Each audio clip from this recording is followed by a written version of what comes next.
Good evening. Welcome to the City Council Chambers. We are at 10 West State Street. Today's date is January 13, 2020. The time is 5:30 p.m. We'll call the City Council meeting to order, starting with a notice to the public that the Mayor and Council welcome comment from the public during discussion of any of the items on the agenda. To do so, you're required to step to the microphone, state your name and address for the record, and limit your time to three minutes or less so that others may be given a similar opportunity. All speakers shall speak clearly and direct their comments to the Mayor and City Council and not to any councilor specifically. It's at the discretion of the Mayor and the Council to respond to specific questions or comments or to have staff respond during the meeting.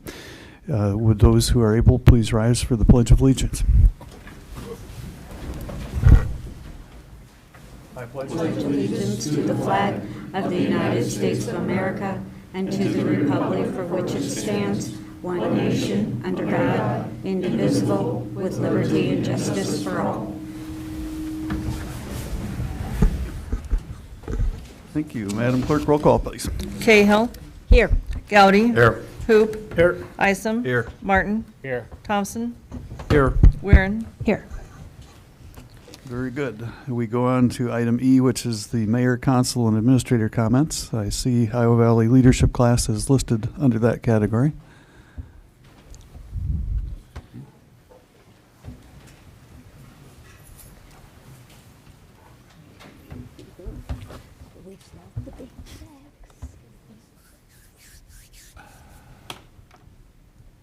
Well, on behalf of the Iowa Valley Leadership Class of 2019. Can you come to the microphone? Yeah. The people who watch us on TV can't hear you if you're not on the mic. Apologies. And your name? Andrew Poole, class member of the Iowa Valley Leadership Class of 2019. We are here today to present a check to the City of Marshalltown and Park and Rec Department for the purchase and installation of all-inclusive playground equipment at Anson Park. So, and in the amount of $43,000. Wow.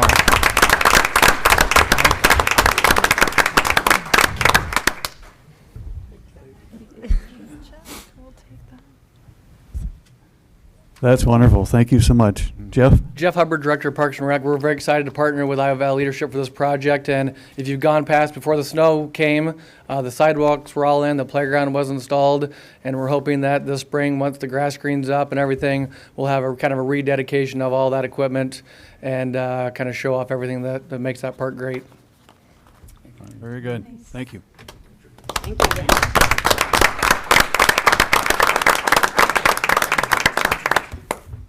Let me hide behind the camera.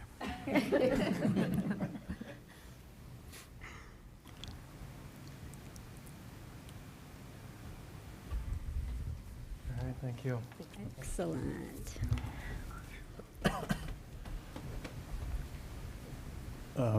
Let me inquire as to whether the counselors or administrator have any comments, but before doing that, let me introduce for the first time to this dais Gary Thompson. Welcome to the City Council, Gary.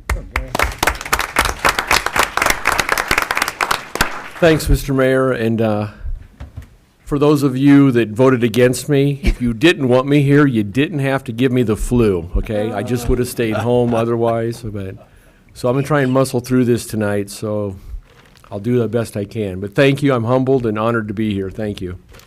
Thanks, Joel. Thank you. Any other consular comments? City administrator comments? None. Okay, well, I've got two things.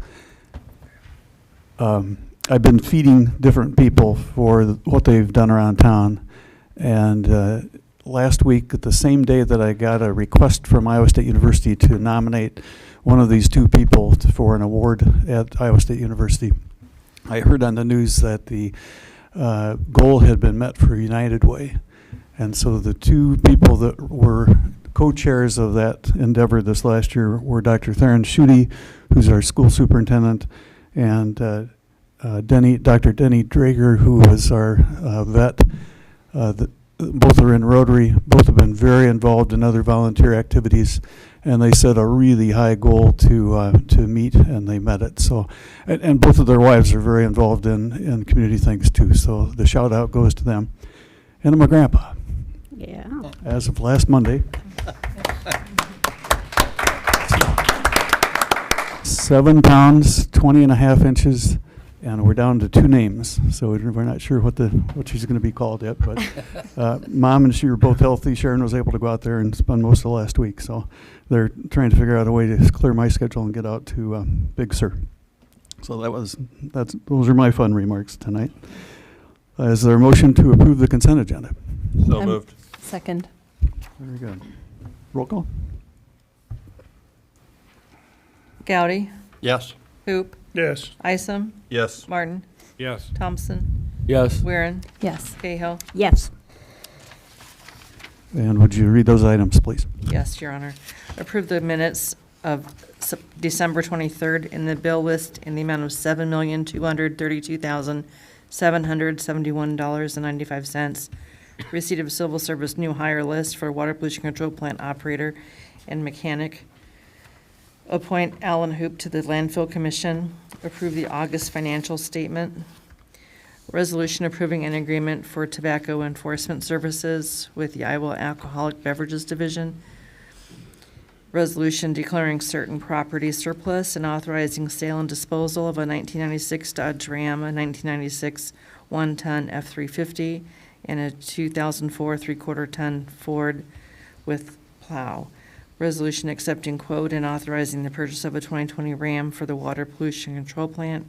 Stu Hansen Dodge City for the price of $29,387. Liquor license renewals for February, Ocean City Chinese Restaurant and Hampton Inn and Suites. Thank you. Then let's go on to item G, motions, and would you read the first one, please? We have an update for council meeting schedule for budget topics. Since February 3rd is caucus night, staff are suggesting that the meeting be moved to noon. Budget topics have also been redistributed between meeting dates. The final public hearing and adoption of budgets is now set for March 23rd rather than March 16. Diana Steiner, Finance Director. Yes, as Sherry read off, we'd like to change a meeting from 5:30 to noon on February 3rd, since that is the day of the caucus in the evening. And we originally had planned to have March 16th as the final approval date. That would require another special meeting, so we're moving it to March 23rd. Can I ask, I know we asked this before, will we most likely be held to an hour at that? Yes, we're noon going time? to try very hard to keep it to an hour on February 3rd. Thank you. I may need a sub for that day. I'm supposed to be in a jury trial down in Des Moines. Which one? February 3rd? I can Right. be here for that. Great. That's perfect for me. Noon is perfect. I have another meeting that afternoon. And then the 17th, I have another meeting. That's my regular meeting. Okay. There's a So- good chance the case will get bumped or settled too. Okay. Is there a motion to approve that? So moved. Second, Your Honor. Roll call? I guess I should ask for comments. Any comments up here? Just only if people would mind moving the other meeting that's at 5:30 to noon on the 17th of February. You don't have to have me here for it, but I'd like to be here for it. Would it work for anybody else to meet at noon?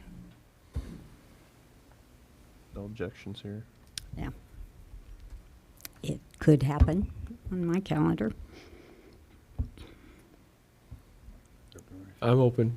Okay. That'd be helpful to me. Thank you. Isom, is that a friendly amendment? Yes, it is. Yes. Martin? Yes. Go ahead. Hoop, No. Isom, Yes. Martin, Yes. Thompson, Yes. Weirin, Yes. Cahill, Yes. Gowdy. Yes. Motion carried. Thank you. That also works better with the Iowa State basketball schedule. Very important. Need all the fans they can Yeah, exactly. Okay, next item, please. Resolution authorizing a new construction incentive grant for David and Kathleen Thompson for the Thompson True Value Store. Move for approval, Your Honor. I'll second. Discussion up here. Public discussion. Roll call. Isom, Yes. Martin, Yes. Thompson, Yes. Weirin, Yes. Cahill, Yes. Gowdy. Yes. Hoop. Yes. Very good. That carried as well. And next resolution, please. Resolution approving supplemental agreement number 1 to the agreement with Bolton and Mank for professional services for the Edgewood extension in the amount of $100,600. Move for approval, Your Honor. Thank you. Is there a second? Discussion up here. I had one question on the supplemental agreement. Is task 2, is there no task 2? Is that typically omitted on there? As I read through it, there's a task 1 with the topography and boundary survey, and then it goes directly to task 3, the project coordination. I think I saw somewhere else that a plating is task 2, but I was concerned that it was left out of this document. Yes, so task 2 is the preliminary plat, for which that is basically the first agreement that we did with them. Okay. And so, so it is work that's still being accomplished, and so it's a little bit of a different process, but this will be to complete everything to the point where it is put out to bid, and then, giving you the ability to make a decision on bids to be received. Thank you. Other questions or comments up here? Public comment. Roll call. Martin, Yes. Thompson, Yes. Weirin, Yes. Cahill, Yes. Gowdy. Yes. Hoop. Yes. Isom. Yes. Very good. That carried as well. Next one, please. Resolution setting date for a public hearing on a development agreement with Danny and Garrett Goodman, including economic development payments in an estimated amount not to exceed $175,000. I'll move, Your Honor. Second. Discussion? Yes, this is an item that at our last council meeting at the end of the year, we had a resolution to approve a catalyst grant agreement for them. One of the things that we've been trying to kind of hit as a target on anybody with the catalyst grant, other sources coming in, is 25% of project value. And one of the things that the council has already approved is that $50,000 new construction incentive. And so with that, there was still a little bit of a gap. And so what we're proposing here is a 100% rebate of incremental taxes generated by the property for 7 years with an amount not to exceed $175,000. And you can kind of see I did the math there to show what that looks like. There's actually 3 different parcels that are involved in this project, so we have to look at the frozen base value off of that. Ultimately, these are just estimates based off of the construction value or the construction estimates that we have now, and will ultimately be subject to whatever the assessment of the county assessor is once it is fully built. So this then puts the total city public participation in at $400,000, which is effectively 25%, slightly over 25% of his $1.58 million project. And for those that don't know, they had the flying elbow that was creamed by the rooftop from the Veterans Coliseum that took out the 2 buildings on the corner here. And the intent, I think, is to rebuild and have another eating establishment like that. Correct. They'll be building a restaurant on those 3 parcels. Very good. Other comments up here? Mr. Mayor, Yes. I just want to make sure I understand, I'm new to the game here. So we just gave the Thompsons, what, $50,000? Obviously nowhere near 25% of the construction cost of their building. So we're going to ask taxpayers now to fund $400,000 towards a restaurant. I just want to make sure that I don't want to make this too simplistic, but basically that's what we're doing, right? Yes. two very different situations in terms of one being, pre-tornado I and understand. another being post-tornado, where different funding sources became available for the city to receive from the state and allocate out. So there's certainly more funding available now than there was prior to the tornado. The only, I guess, I'm strong for small business development, and especially in the downtown area, but I just hate the idea of TIF, that we're robbing future money from the school district, especially, and other tax entities, to fund a private enterprise. I just, at that amount. So I guess those are my concerns, that I see us here to rebuild Marshalltown downtown, but not at the expense of other entities. So those are my concerns for this. Any other comments up here? Any public comment? Roll call. Thompson, No.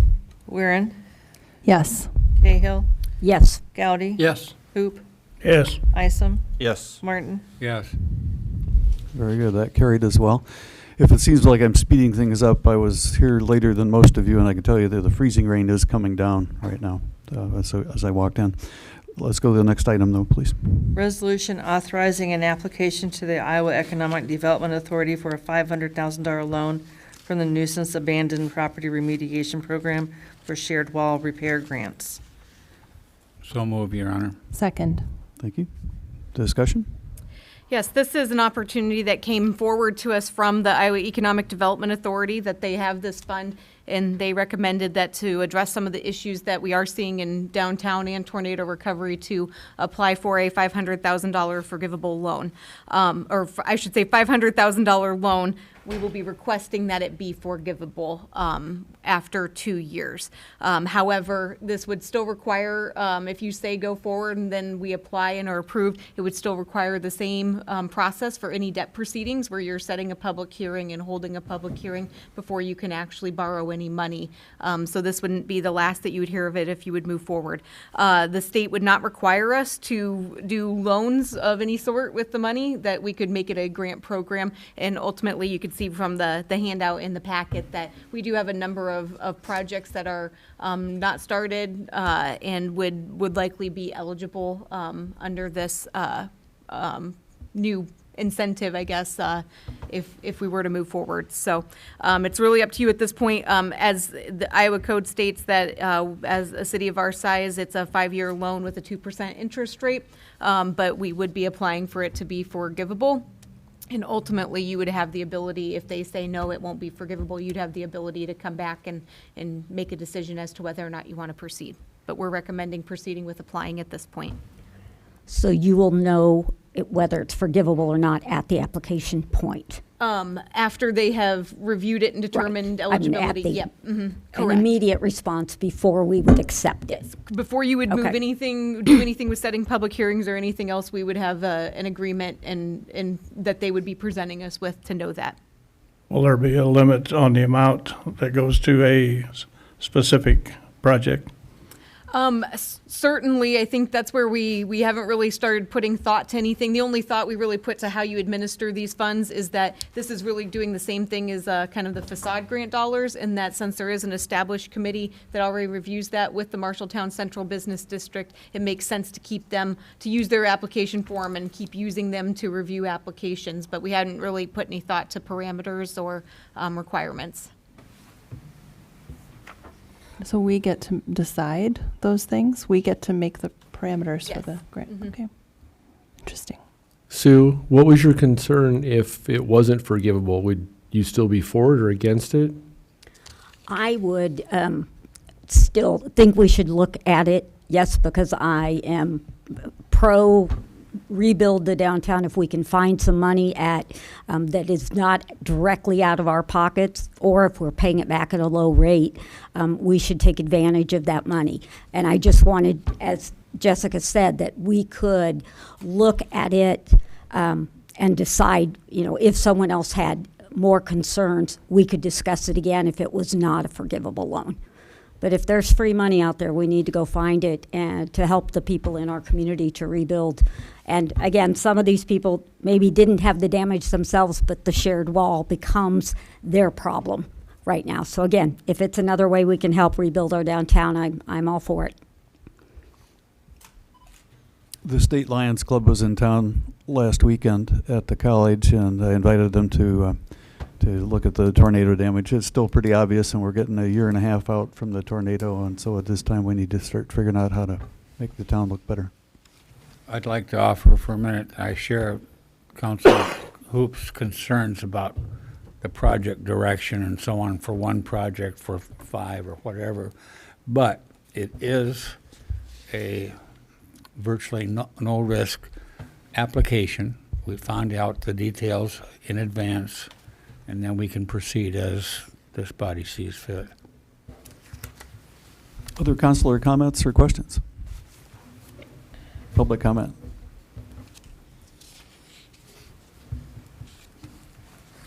Mark Eaton, 1007 South 10th Avenue. I just have a question. I've owned a condo before. You have insurance, you have a shared wall.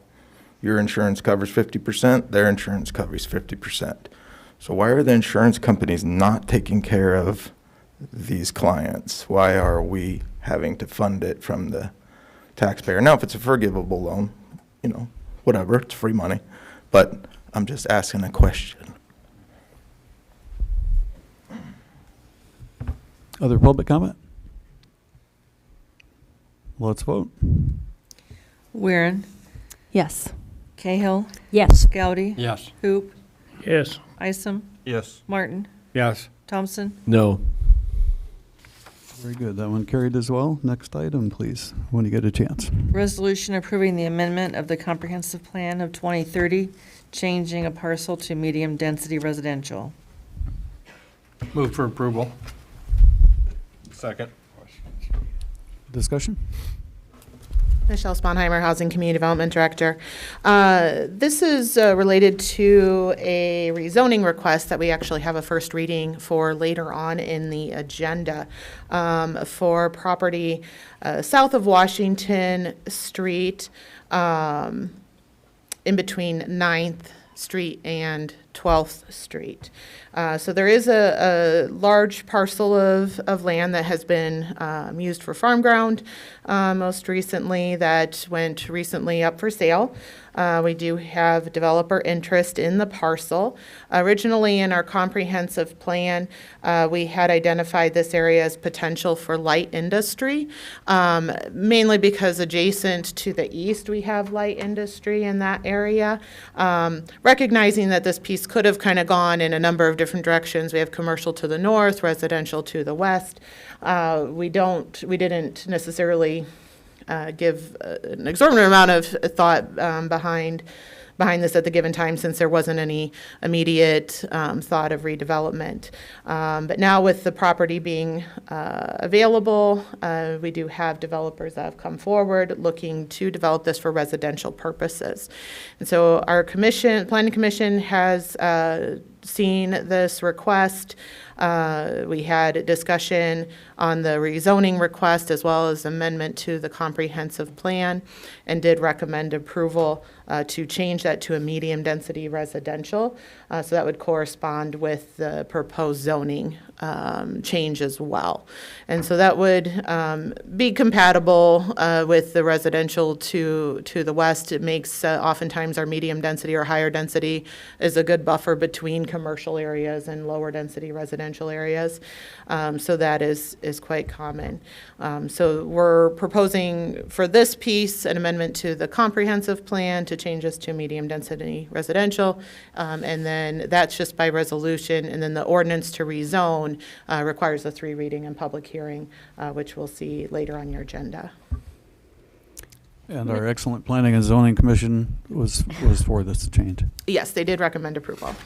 Michelle, can you define medium density for us? Yes, our medium density, so when we get into the comprehensive plan, it doesn't really define a specific a specific density within there. But within the R4 district, which is what the proposed zone, that actually regulates the number of units per lot area. And in the R4, it's for a multifamily complex, it's 2,500 square foot of land per dwelling unit. So you can see that made up in a variety of whether it be single family or multifamily, townhome, duplex, any kind of design layout. But it's a 2,500 square foot lot area per unit. And so with the R4 designation, that would allow for that. Now that's certainly looking at the full lot as if it was completely, entirely usable for that dedication. Typically, we're going to see infrastructure, stormwater, and some other things that impact that level on a large-scale development. Okay, thank you. So Michelle, for simplistic sake, this developer, how many units are they looking at putting into this area? I don't have the specifics on what they're looking at, and one of the things when we talk about a rezoning, and we'll get into this, I kind of jumped between these two topics, I apologize, but they do kind of overlap. When we talk about a rezoning issue, we always look at what would be the maximum capacity. I don't believe this developer is intending to put the maximum capacity in there at that 2,500. I believe it would be lower than that, but when we do talk about a rezoning, we want to think about what is the maximum allowance should this development not work and a new developer come forward that wanted to put a higher level but still within the guidelines, they would be able to do that. Give me a ballpark. How many? Anything, Carrie, on what you're proposing at this point? I don't know that the finals have been Because my worked out. concern is we're talking another dead-end street. No, actually, we're not. So Okay. the Washington Street would go through between 9th and 12th. So it would be Okay. a through street, and so there would be So we would have access. egress east and west, Correct. along with this development. That would be Correct. the development of, or they're putting in the street is contingent upon us approving this? No, the street will go through, that's a separate discussion from the actual amendment to the comprehensive plan. But we would see a street connection. At And our so cost? I'll maybe defer that, but that's something that hasn't been completely decided and acted on, but that would be.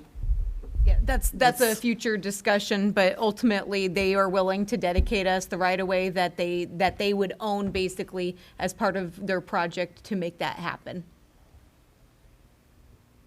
Thank you. Other questions or comments from the councilors? Public comment.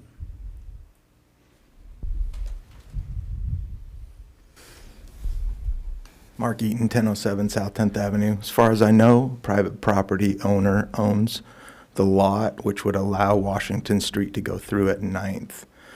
Al Husabo owns that property. So, again, we're going to be purchasing property from a private individual to make this road. Other public comment. Well, do we have clarification on that? I mean, this land that they're proposing to buy is not all encompassing of all the land required? It isn't, and there's also another piece that would be needed from an adjacent property owner in order to get your 60-foot width, and so those are conversations that we're having. Yeah. Other public comment. Roll call. Cahill, Yes. Yes. Hoop, Yes. Isom, Yes. Martin, Yes. Thompson, Yes. Weirin. Yes. Very good. That carried as well. Next item, please. Tentative resolution providing for the conveyance and transfer of title to the property described to Larry Laverty and Kimberly Laverty. Move for approval, Your Honor. Thank you. Is there a second? I'll second. Discussion?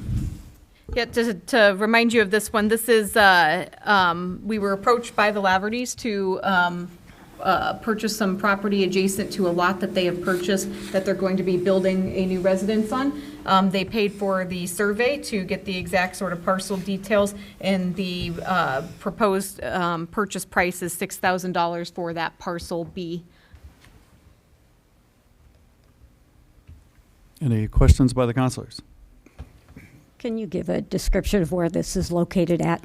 Kind of off of South 12th Street, south of Lynn Creek, south of the railroad crossing and Lynn Creek.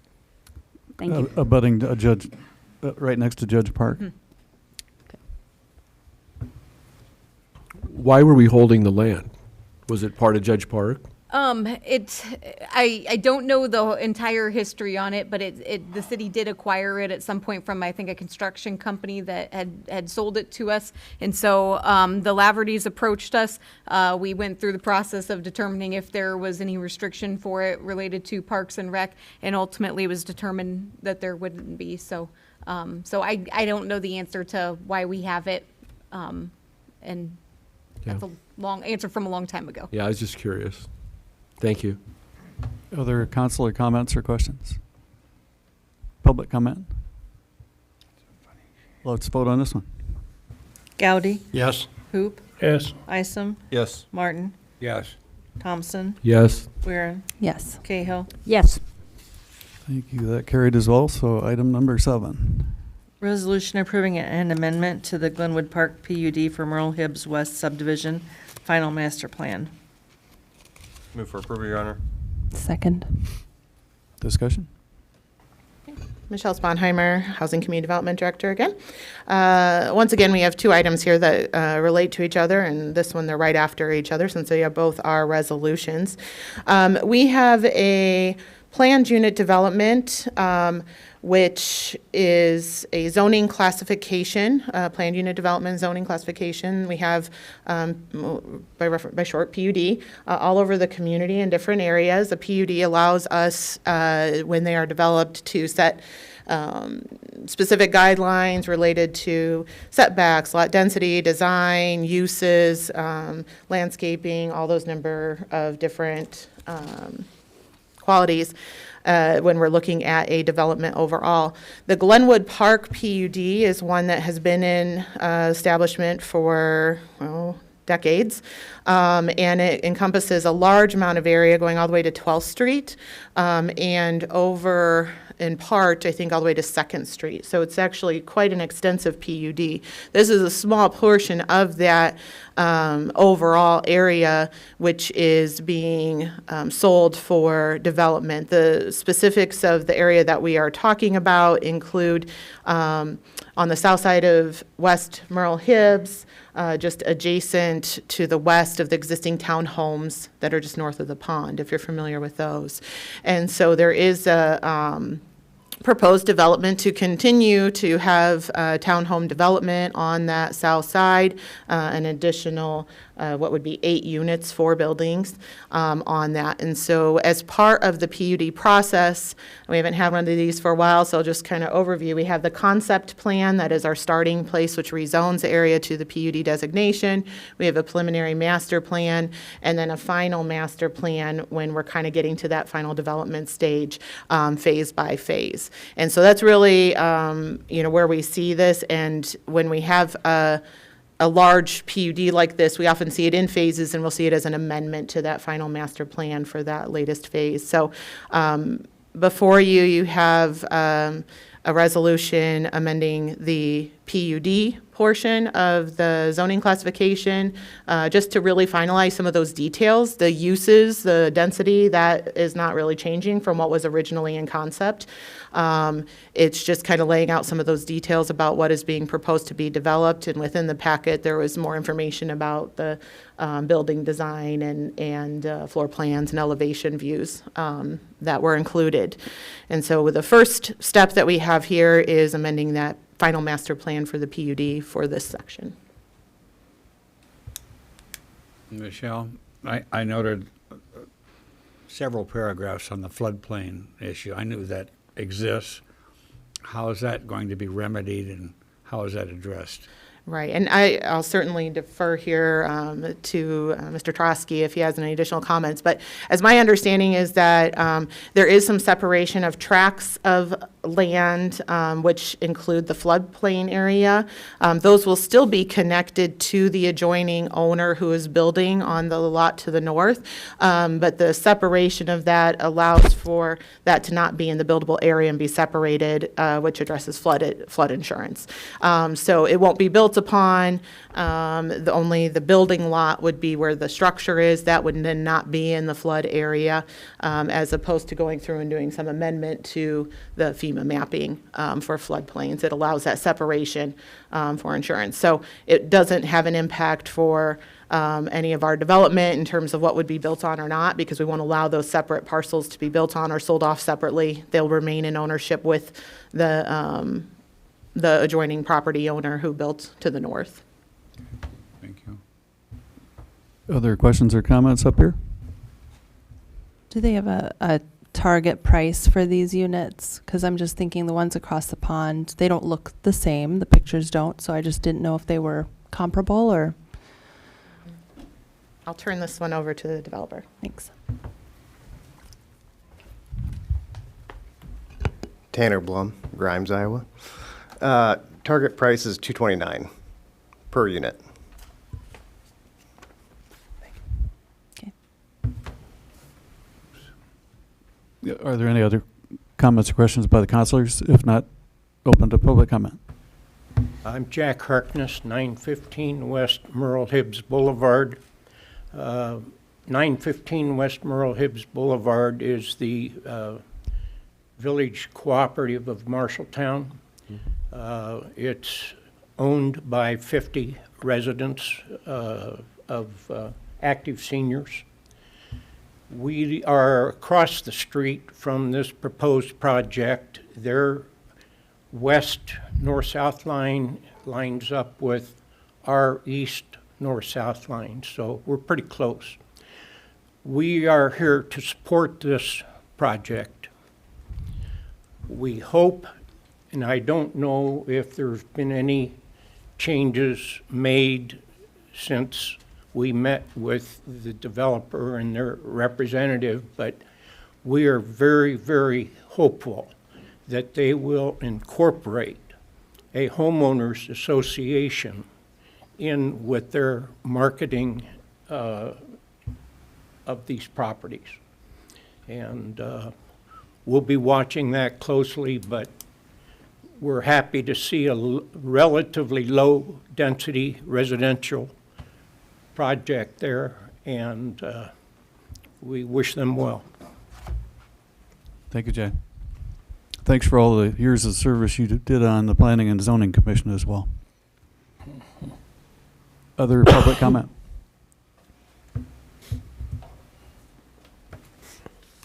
Mark Eaton, 1007 South 10th Avenue.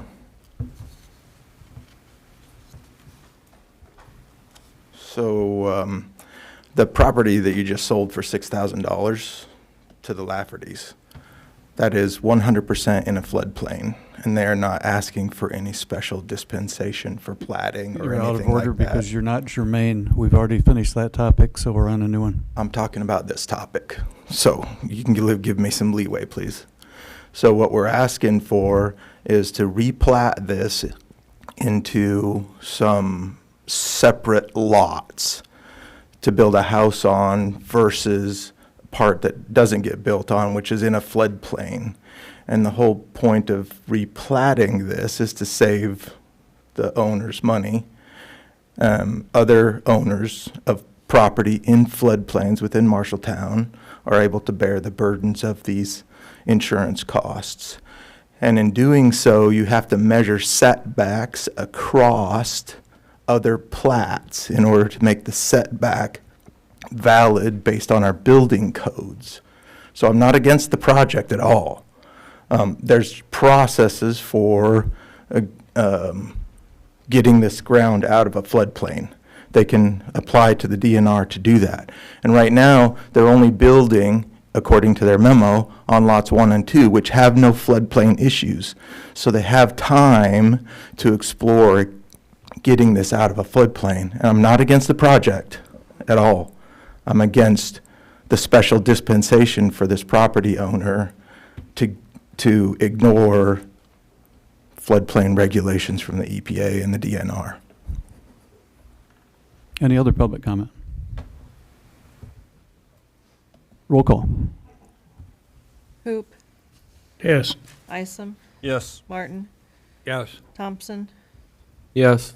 Weirin, Yes. Cahill, Yes. Gowdy. Yes. Thank you. That carried as well. Next item, please. Resolution approving preliminary and final plat for Merle Hibbs West subdivision. Is there a motion to approve? So moved. Any second? Okay, Michelle Sponheimer, Housing Community Development Director. Again, this is the topic that we were just discussing, and as part of the kind of second phase of this process is a subdivision plat. Whenever we have a property which is being split into 3 or more pieces, we have a subdivision plat process. Includes a preliminary plat and a final plat. Oftentimes, we may see a preliminary and a final come at different times because there's infrastructure improvements or things that happen in between the preliminary and the final. In a case like this, where infrastructure is already developed in terms of like the streets and utility lines, we don't have that need in between, so we're able to run the preliminary and the final concurrently. So before you have actually what creates the lots, which can then be sold off to individual owners in the townhome style. So it's creating the 8 lots and the corresponding tracts. And I will say that we do commonly see tracts of land that get included with another neighbor that maybe aren't developable, but they are tied to that property so they can't be split. So we look at setbacks and things like that as a collective for that piece. And that's how we would treat things. Questions or comments up here? Public comment? Roll call. Isom, Yes. Martin, Yes. Thompson, Yes. Weirin, Yes. Cahill, Yes. Gowdy, Yes. Hoop. Yes. Very good. That carried as well. And on to the next resolution, please. Resolution authorizing the city to submit a grant application to the Economic Development Administration for a disaster supplemental grant related to Edgewood Street Extension. So moved. Second. Discussion. Michelle Sponheimer again. You're going to see a lot of me tonight. This is a grant request. We've had some discussion related to this over the past several months related to this project. This is the Edgewood Street Extension project that we received a rise through the Iowa DOT funding for. We have been working to finalize the proposed plans for what would be included in a grant through the Economic Development Administration on the federal level. And so this would be including street construction improvements, I believe utility in there, stormwater, significant stormwater improvements as well. So we're looking at a total potential project of about $4.2 million in EDA grant request funds, which would be, I think, just shy of 80% of the project overall. The RISE grant would cover the remaining balance, or that would be our intention if we're fully funded. And so we are looking to get this submitted. It falls under their disaster supplement. So because of the tornado with the disaster declaration as well as flood declarations, we were able to be eligible to apply for the disaster supplement through the EDA. So they designate a certain amount of funding to different regions, and it is a rolling application, so there's not a specific deadline, but as those funds are used up, they are then gone. So this is something that we've been working to try to put together the application for so that can get submitted ideally this week is our intention, and find out hopefully before we get too far along as to whether or not that would be awarded. Questions or comments for Michelle? Any public comment? Roll call. Martin, Yes. Thompson, No. Weirin, Yes. Cahill, Yes. Gowdy, Yes. Hoop, Yes. Isom. Yes. Carried as well. And on to item I, which is ordinances. Would you read the first one, please? We have the first reading of the ordinance approving changes to the Marshalltown zoning ordinance and map by rezoning a parcel. Move for approval. Second. Discussion? Michelle Sponheimer once again, Housing Community Development. So this, as I mentioned earlier, as we discussed the amendment to the comprehensive plan, this is the ordinance that relates to the rezoning request for the property along Washington Street. We are formally requesting that change go to an R4 medium density residential, so that would be the zoning classification for the property, as opposed to kind of that general medium density, more generic under the comp plan. So the R4 gives us our specifics related to setbacks and lot area. The R4 district also allows for our residential flexibility standards to be used, which is a chapter within our zoning ordinance that talks about when multiple buildings are being used in a larger scale development, different criteria that we can look at. So the proposal is to change that same large lot that we were looking at earlier to the R4. Then this did go through the Planning Commission. They held a public hearing as well. On that, we had one public comment at the meeting, and the signs continue to be posted on 9th and 12th. And we'll have a public hearing on February 10th, would be the scheduled hearing time before the council. So this will be 3 readings with a public hearing. Questions up here for Michelle? Michelle, what was the one comment? Because that was the meeting, when we were at the library, that was the meeting at Planning and Zoning, right? Yeah, plan zoning was Thursday night at 5 o'clock, and we were actually finished by 5:30, which was great. We had one comment, certainly a change in putting a through street compared to what has been a dead-end street adds increased traffic. We have a lot of locations all over the community where streets dead-end up to adjacent vacant land, with the idea that at some point in the future, development would occur. And so sometimes that takes decades, sometimes it takes a very short period of time. So certainly a concern from a standpoint of just increased traffic.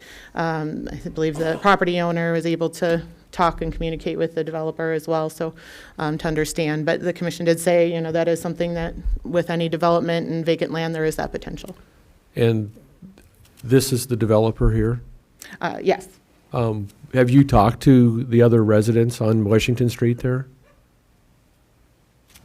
I mean, I'm just being devil's advocate. Are they aware of what's coming down the road for them? Literally coming down the road. No pun intended.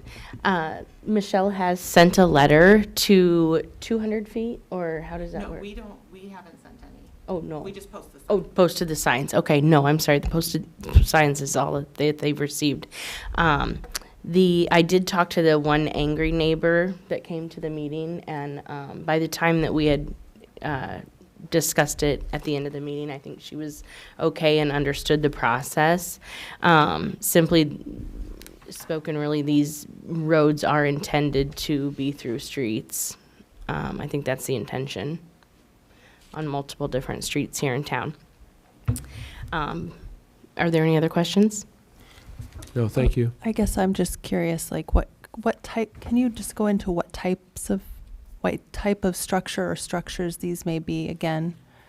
Well, again, I'll Maybe- kind of just because we talk when we You have talk to talk about maximum number, I right, get that. Yep, right. that's so okay. I hate to say, you know, it's definitely going to be X, Y, and Z.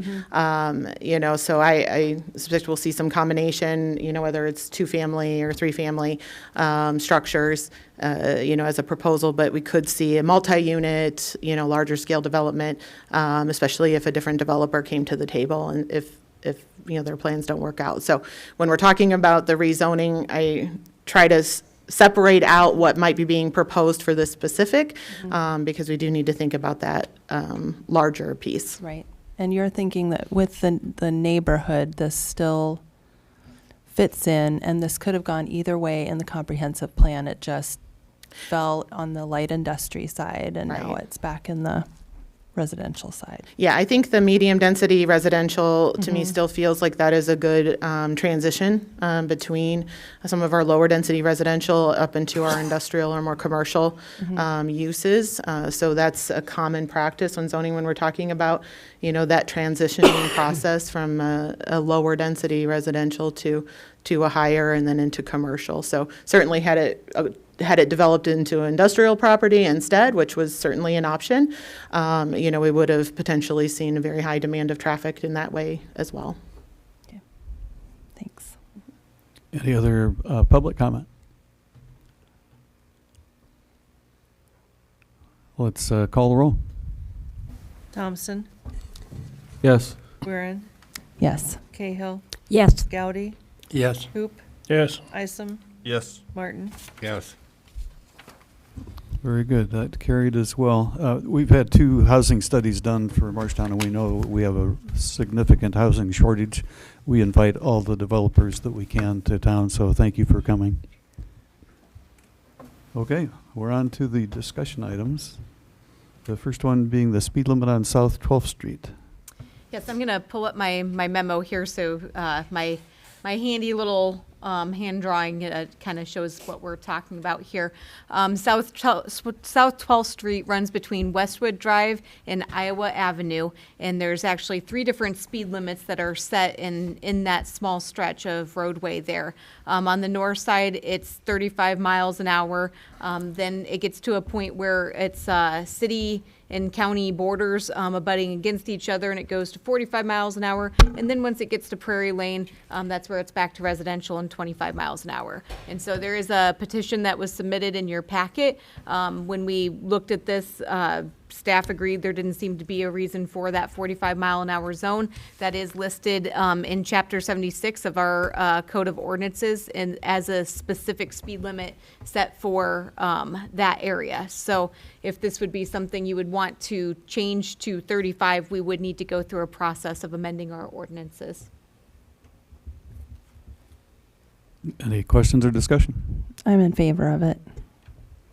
I have a question of Chief Tupper on how he's going to enforce it if we change this. Very careful.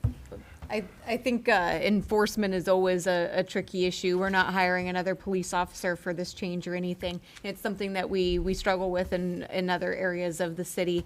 But it is something then that if there was somebody going that fast, they would be able to be ticketed once it's changed in the ordinances. Just in the past, I have usually asked for the engineer's opinion and gone and typically it's been leave it alone. We're not going to change it. Lowering it only affects the compliant people. But that's what this petition is about. They're saying, and it is confusing to drive through there. So it makes sense to me to just normalize that 35 zone a little bit. So.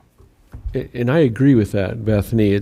My concern is we're going to change this, and I think we're all in favor of it, but I don't see anything changing because I don't think we have the wherewithal to enforce it out there, and I don't know what other things can be done if we put chicanes in or speed bumps or whatever, and I don't know what the answer is for the residents that live out there. I think once people get past Prairie, they're going to take off and go until they come to Westwood. Well, but that's the temptation even along Highland Acres Road. Mm-hmm. And I go the speed limit because I'm a rule follower when it comes to driving. Most of us are. There are just some that will break the rules no matter what. So I don't think the people behind this are, they know, they're realistic that of course some people will still speed through there, but most people will follow the speed limit. Is there anybody here from?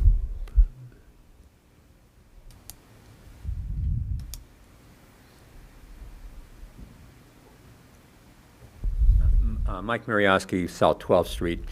And, basically, as the petition said, this is probably at least our 3rd petition over 15 years. So, but at any rate, this one was brought upon by my neighbor, Vincine Ridout. She just lives to the south.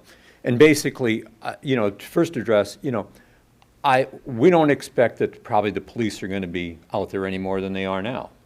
But some people will follow a speed limit. Some people will never follow a speed limit, okay? But the 45, we have people just as this, we have people go past our houses 60 or 70 miles an hour. Fortunately, we are on a hill. Vincine said she's almost been hit twice in the last year. Carol Mogard, who I think worked for the city years ago, Kurt, she was hit. Joe Ludley's family was hit. Our area is is hilly. There's hidden driveways you can't see, okay? And I guess at least getting that track just becomes where people speed up as fast as they want. I still think our area should be 25, just like the other part is, because they're flat. We're hilly, but at any rate. But at least this is at least a step in the right direction, and I would hope that, I think Jessica said one time they'd put the speed The camera. We were going to, but I think weather prevented us from actually right, placing and I it. don't Yeah. think now is the time for that, okay? But I think this part, I think if you're questioning whether ours should be 25, I think sometimes you put that out there and leave it out there during the time people are, March and April, or sometime when they're, we aren't talking about what the weather's going to possibly do, so. When the circulation of the petition occurred, was there common agreement among the residents about, were they asking 35, were they asking 25, or was it split? Well, I guess. I'm assuming no one was asking 45. Yeah, no one was asking, everybody felt that it should be slowed down, okay?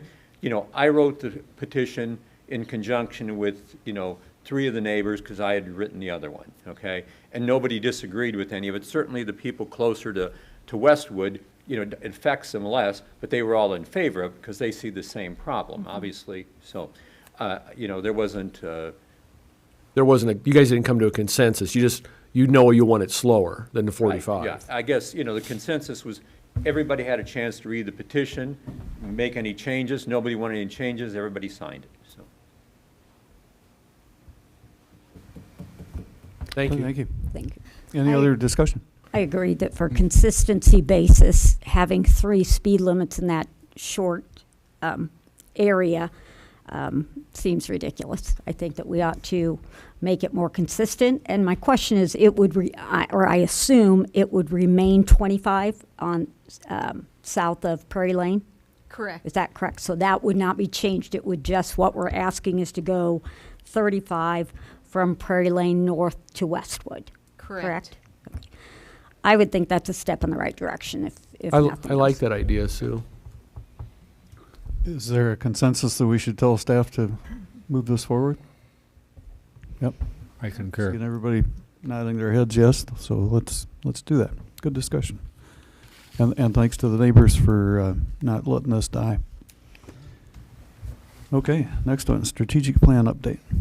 Yes, so you all have a Survey Monkey survey that you have until Friday to complete, which really prioritizes a lot of the different things that we talked about at the strategic planning session. So this is really just sort of a review of going back over just a few of the things we sort of reaffirmed, being our mission of being the city of Marshalltown collaborates to provide a welcoming, safe, vibrant, and growing community. And then also restating our values as well, that those were reviewed and we restated them. So that is kind of where we start. And then the next thing that I wanted to just throw in front of you tonight was our amended SWOT analysis. This was something we did spend quite a bit of time on talking about and updating as well. We're moving some things off as well, too. So this is what I could present tonight. Please know that January 27th is when there will be a lot more to discuss in terms of the priority rankings that you'll be doing, and then how that translates into the timeline of the next few years. So there's if you can get your survey done sooner than Friday, that's always helpful too, because I have to compile things very quickly for the 27th. So any questions on where we're at so far and the next steps?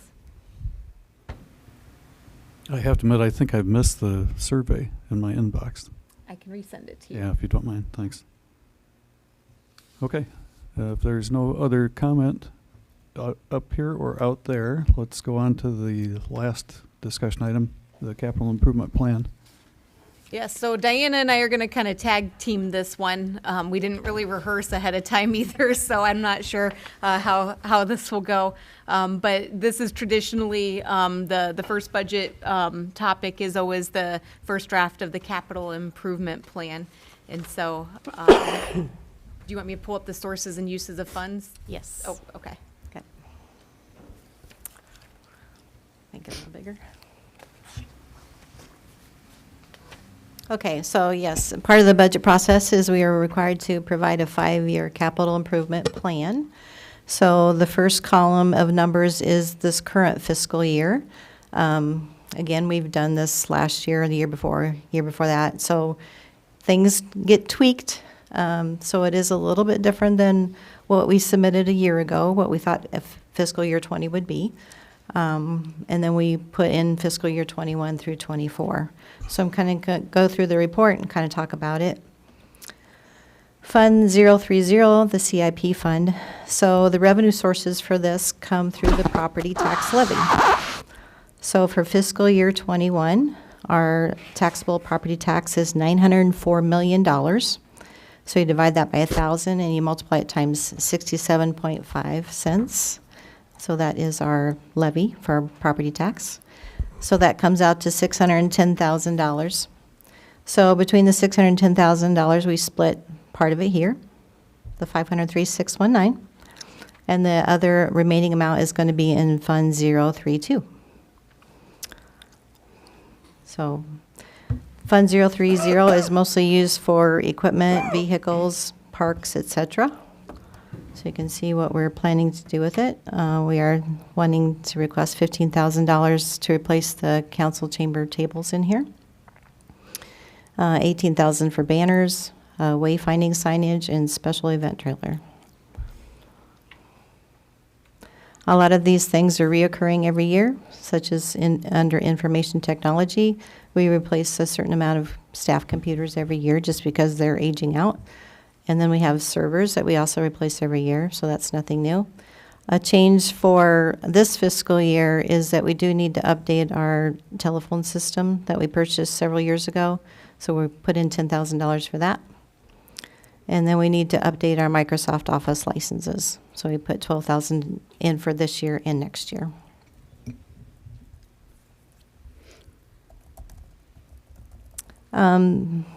New this year is for, well, next fiscal year, is the security upgrade for the library. So they want to do it like a self-checkout, so they have to tag the books. So that system in total is going to cost $100,000. So we see the $25,000 here, and then later you'll see the donation fund from the library producing the other $25,000. So between this fiscal year 21 and 22, it's a $100,000 project. And then the parks, tried to assemble the parks so a park can be finished as one and don't have them spread out between numerous years. So Anson Park is now one project. You can see the projects as we go down here. So if you have any comments as we go along, please ask. The directors will be happy to answer any questions about their specific projects. And the police department, pretty typical from year to year, replacing vehicles, armor, body cameras, etc. So any questions on this fund? Okay, going on. Fund 031, the revenue source for this comes from sales of buildings.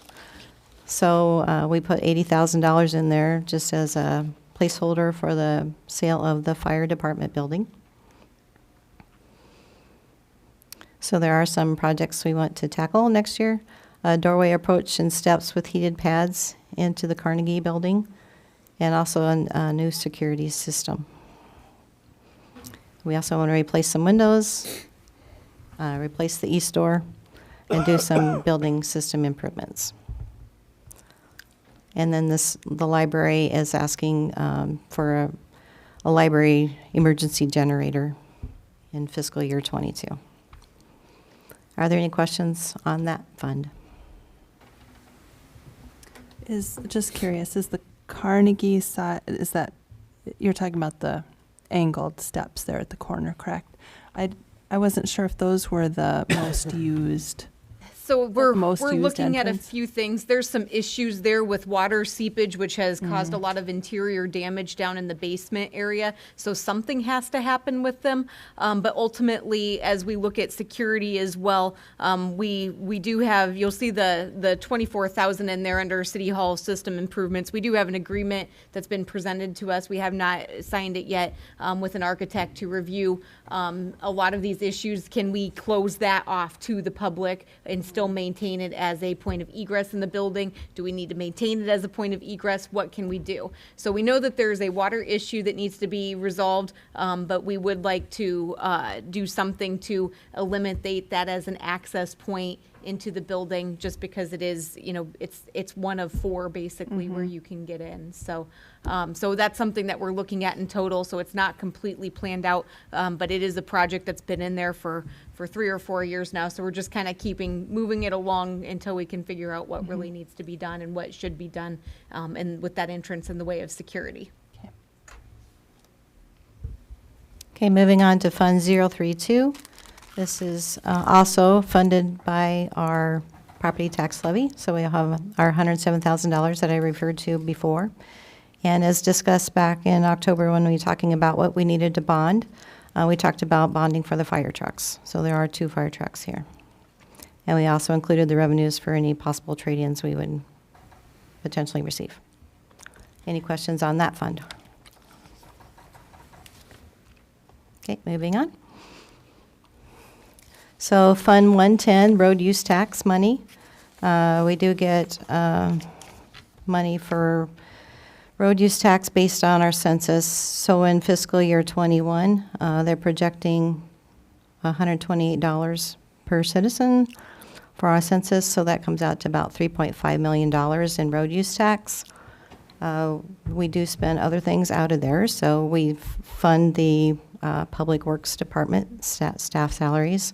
And there's also just ongoing expenses such as all the electric bills for all the signs and lights and salt and other operating costs.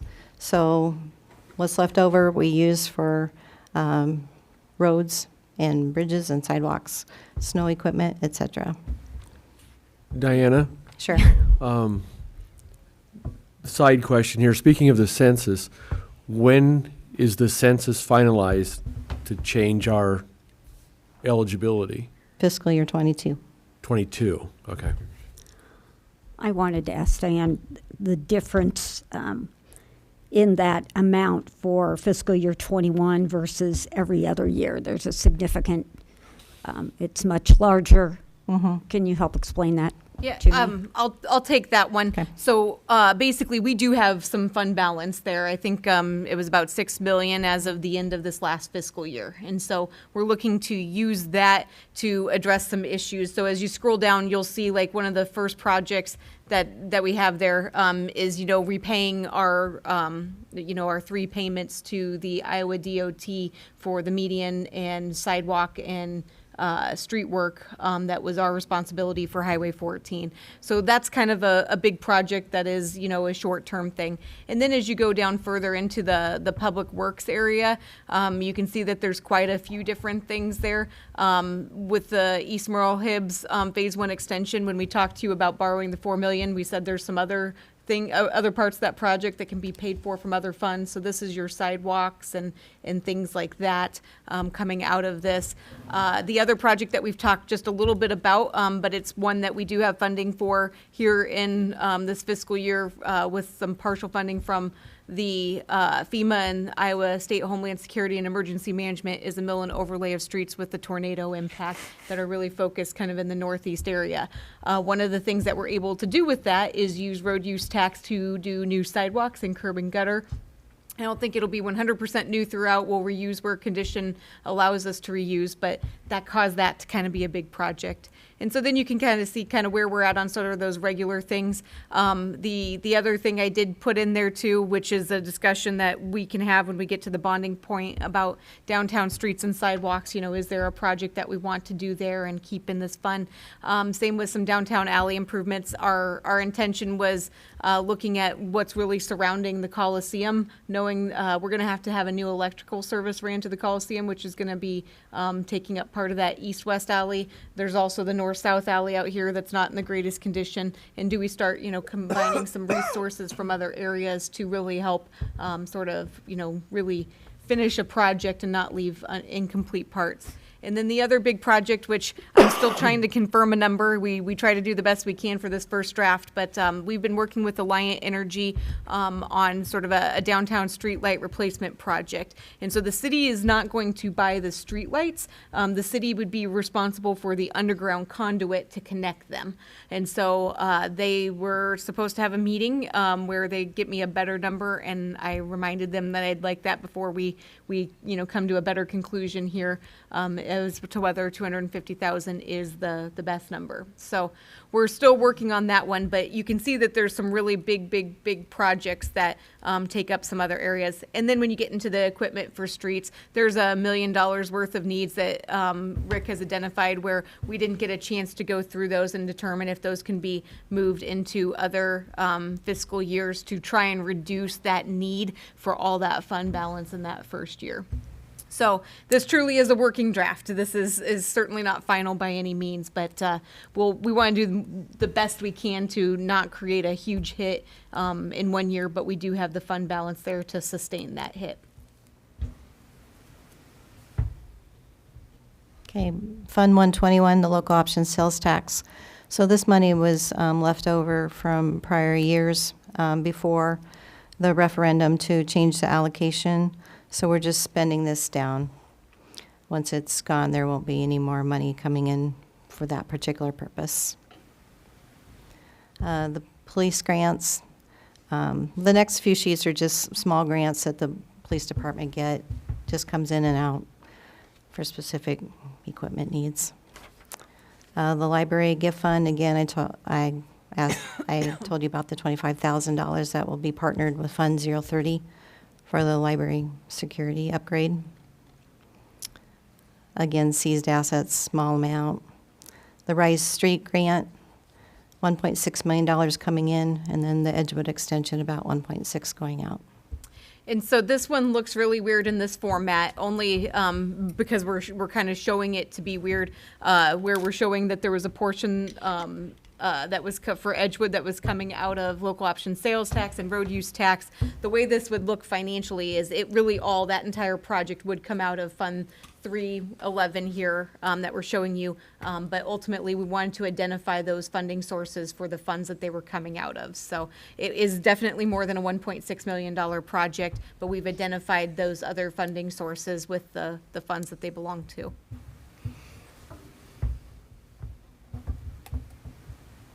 Fund 312, the airport project. There were some projects that had a negative balance a few years ago. The funds never really got transferred from Fund 030 to this fund. So we would like your authority to do that, transfer that money to get those negative balances off the books for those projects. And then our new projects, we're looking at a $1.5 million for bond proceeds for the hangar and terminal. So it's a $2.25 million project total. We show that the revenues coming in this current fiscal year with the expenditures shown in next fiscal year.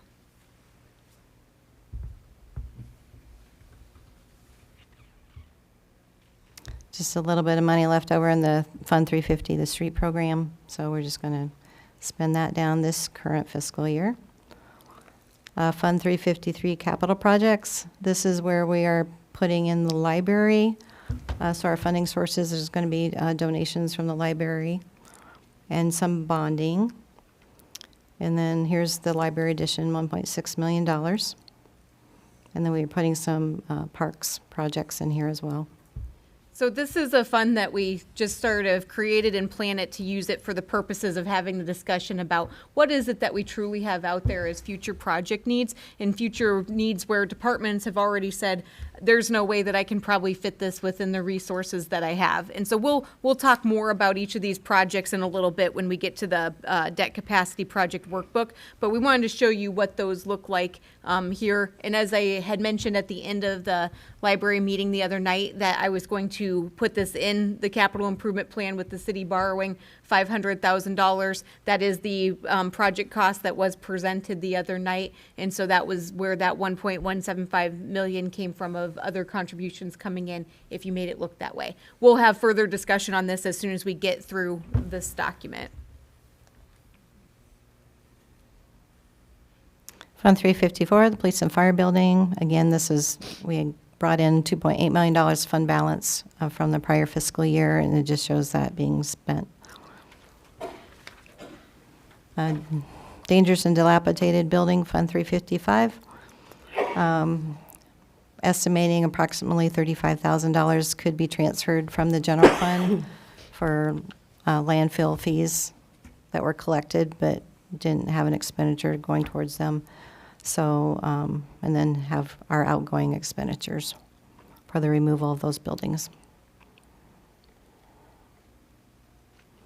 Fund 360, this is our 2019 bond that we just passed in December. So the projects listed, probably remember all those. Fund 381, Capitol Street Projects. This is from our 2018 bond. So again, has a parking lot and streets, sidewalks.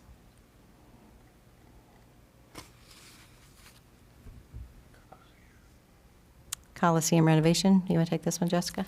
Yeah, this is really just trying to make sure we're accounting for all of our revenues and then expenditures, showing things netting out. So it's a nice little bonus that we've already had $7,500 of interest earned so far this fiscal year. So we haven't paid out anything yet, so we're hopeful that we'll have a little bit more interest there to add to our revenue.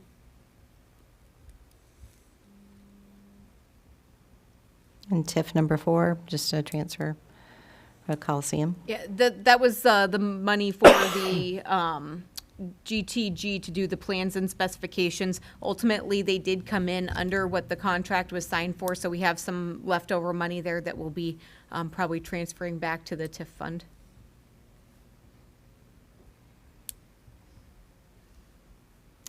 Okay, the enterprise funds for the water pollution control. They've identified their projects that they want to fund. So part of the sewer rental fees come in for this purpose, to fund all these projects. Bob Branson is our, I'm trying to think of the formal title, superintendent of the wastewater treatment plant, and uses this software program to really track everything that really needs to be done down at the wastewater treatment plant. It's a vast area and there's a lot of moving pieces there. And so there is a lot of detail that we are not going to get into specific projects in this area. But if you had any question about any of them, I'm sure Bob would be happy to answer any questions you might have.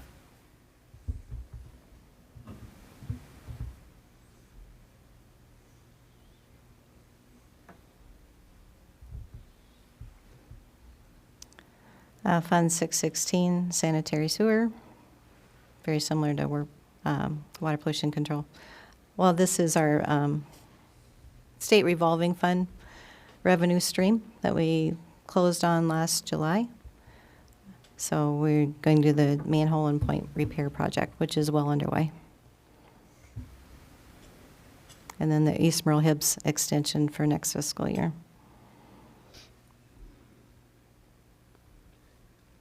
Transit didn't really have anything listed until fiscal year 24, so they were just requesting a dolly. Most of their buses have been replaced within the last several years. And then Fund 740, the stormwater.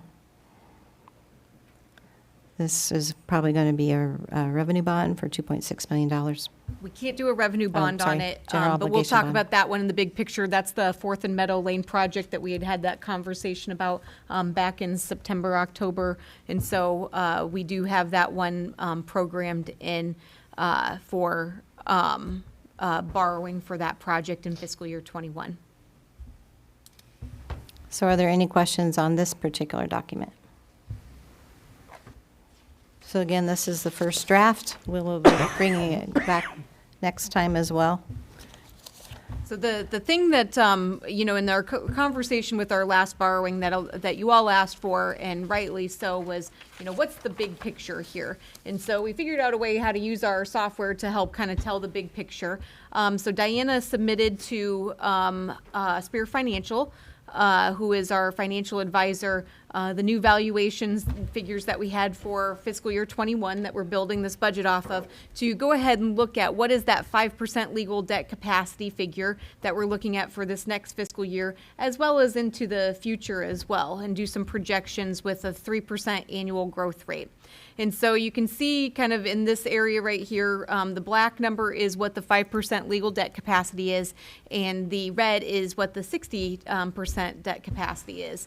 And then looking at, what debt do we have, what TIF rebate agreements do we have, how do those sort of pay off, and then what is it that your resulting debt capacity is under that 60% model. So we then took the numbers off of that sheet and plop them into a spreadsheet with the information from Planet, anything that we had identified as a potential borrowing need, to really kind of give you guys the big picture on things. And keep in mind, this is a draft. We want your feedback on what should and shouldn't be in our capital improvement plan, because once that capital improvement plan is approved, that's really giving us our direction as staff on how we move forward. And so we're not, I will say, as we just approved the application for borrowing $500,000, that would count against our debt capacity until forgiven or paid off. So that is not reflected here. So there is that number that's not shown, where we can always update that in a future rendition here. And so when we start looking at that debt capacity that we would start off with fiscal year 21 of 9.4 million, and we pull out everything that we'd identified, to go back and summarize, we had the fire truck purchases, which was an $810,000 bond, needing $1.5 million to complete the airport hangar and terminal, $500,000 for the library addition, as I had told you I'd programmed it there. And then we come back to some items that Jeff had on his original list back in the fall, which the council decided let's delay on these. And so that's some trail replacement, as well as the softball complex parking lot, sort of in a phase 1. One of the things we talked about in strategic planning was a project that would basically address our downtown streets and sidewalks. And so it's a very, very rough number. We haven't had an engineer actually looking at this. No scope is developed or anything other than sort of streets and sidewalks, with a very rough estimate of, it would be $4 million total, with the $500,000 coming out of road use tax, $3.5 million being recommended for borrowing. And then when we get down to the bottom, as I just mentioned, the Fourth and Meadow Lane storm sewer. So you can kind of see how all of those total up to, we're very close there. It'd be very easy to balance that if you wanted to do that. But what ends up happening is you don't then have this large number at the start of your next fiscal year, because you've just borrowed $9.4 million off of that number. So you're only gaining what you're paying off, or what you see in valuation growth for each of those years. And so just to kind of walk you through fiscal year 22, because that's the year that there really is a pinch point created, and I can give you some updates too, since we published this on Friday. Fiscal year 22, Parks and Rec is proposing a few different things, which is the renovation phase 2 of the softball complex, taking on a number of what had been sort of small projects at Riverview Park that were scattered throughout Fund 030, and saying, let's do a lot of stuff at Riverview Park at once and make it impactful. And so that totaled up to be a $5,000 project. Highway 14 is it's these real two projects that we've kind of had some minimal discussion about. Highway 14 corridor improvements and the downtown streets and sidewalks are the two that really create a pinch point for us to look at. And so I did get some updates on Highway 14, which will reflect, but it's more likely that what we would need to fund would be 2.9 to 3.9 million, not 5 million, because the DOT would still have a contribution to that project of what their repaving cost would be, as well as there are a number of grants. Now, we're programming it in there to reflect what happens if we don't get this federal grant that we're going to hopefully being applying for the entire cost of the project. So we're trying to be realistic about looking at what sources look like for the next few years. Same with kind of going down the line here. We really looked at, it's time to start improving our parking lots as we go as well in the downtown area. You can't use road use tax for that. There's really not any source that would be dedicated, so we're proposing bonding. And then I also went back and looked at what are our sidewalk gap projects that we had kind of outlined for the next few years as well, and placed those in there with a borrowing need. And then Justin has said that we need $3 million a year for probably forever, if not longer, to really try and catch up with our street maintenance needs. And so that's programmed in. So you can see there's two really big projects that don't have a lot of known stuff about them right now that create that pinch point. But really, I just wanted to show you kind of what we have here, and then just have a discussion of where it is you'd like to go on some of these projects, especially as we really do start looking at fiscal year 21 for borrowing. And the other one that I will bring up, Dr. Schutte with the school district emailed me today and just asked that we not forget the tennis courts in our capital improvement plan as well. They're moving forward with the project to add in the new pickleball courts. I think that's their next phase, with the plan of not touching the existing 8 courts, and hoping that there is still a way that the city and the school district can partner on replacing those 8 courts at a cost share. And so the numbers that he emailed to me was approximately somewhere between about $575,000 and $700,000, depending on the scope of the project for that. So that's not on your sheet here because it was an email that we literally received today. Jessica, say that again. What were those numbers?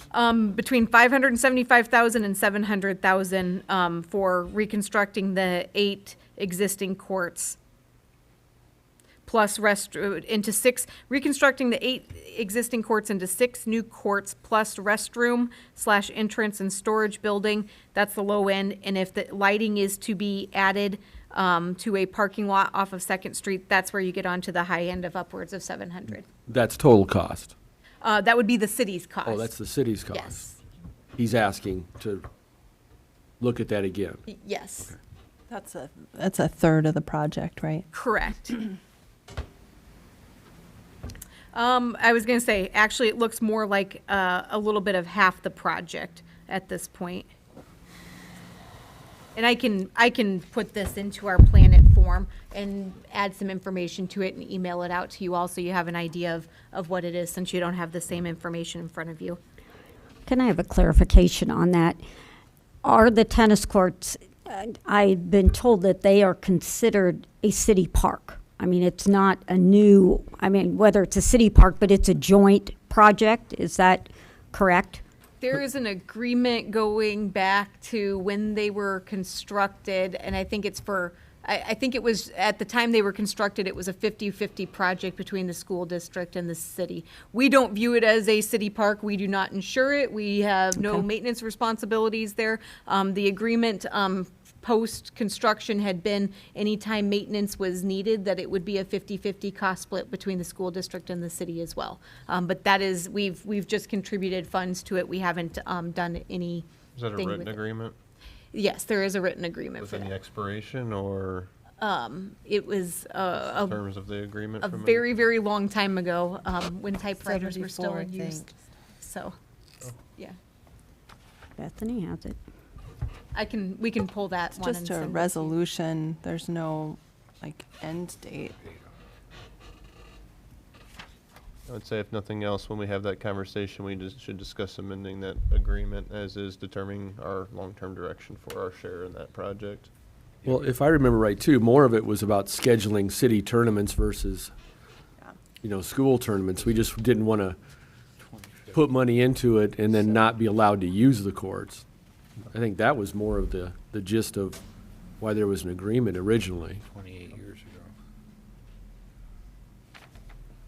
Well, that was way back. So there's definitely more information. We'll email out to you about that project specifically and a little bit more of the history.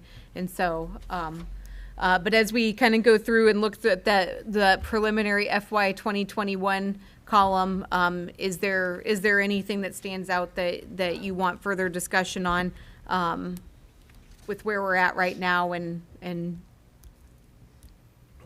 I would like to talk about downtown streets and sidewalks a little bit. Just, there are so many moving parts with buildings coming down, buildings going up. It's really exciting, it is. But I get concerned putting in good streets, good sidewalks when things are not, the dust hasn't quite settled, maybe enough. So I don't know that $3.5 million, even if it were $2 million, I'm not sure it's the best money spent right now because of heavy equipment coming in and out. The courthouse isn't finished. It might be good to just,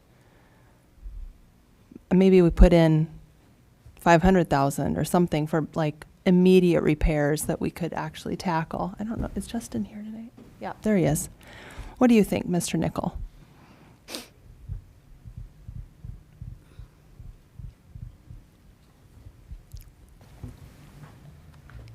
I'm not sure that 500,000 would be the best money spent.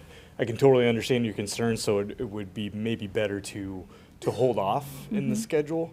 I don't think 500,000. I don't. It see wouldn't the go return. far. It No, wouldn't go very far, and I no. don't see the return on investment of spending 500,000.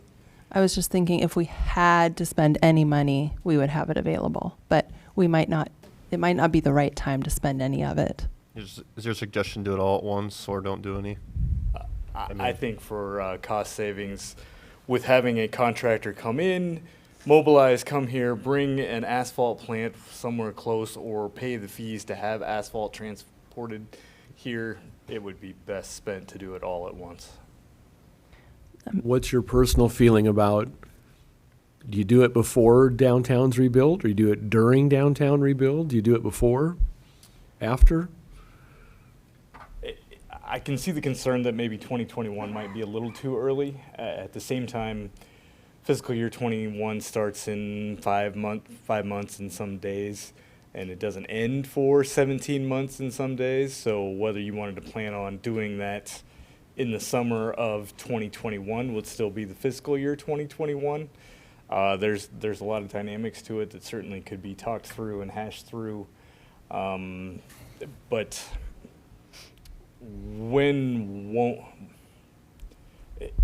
how soon will things be done, and are we looking at 5 years, 8 years from now before things are all done? Again, a lot of dynamics, and more than willing to continue to have a discussion. And how much lead time do you need? For our purposes, I think 6 months, less than 6 months. A mill and overlay and sidewalk project isn't as comprehensive of a plan as designing a road going through a cornfield, like using East Merle Hibbs, for example. With all the survey that needs to be done, you really rely on old plans when you're designing mill and overlay for, the curb to curb distance is 31 feet, and you know that because you have an old set of plans from 2000 or however long ago we would have to go back and look. But it isn't as comprehensive as a brand new design, a mill and overlay design. So 6 months from when we give you the go-ahead. Well, and my staff has started. The 3.5 number isn't an engineered number, but it's more than a swag. Okay. It's actually got line items and unit prices and unit quantities assigned to it. So, Mrs. Cahill, I'll pick your brain about this.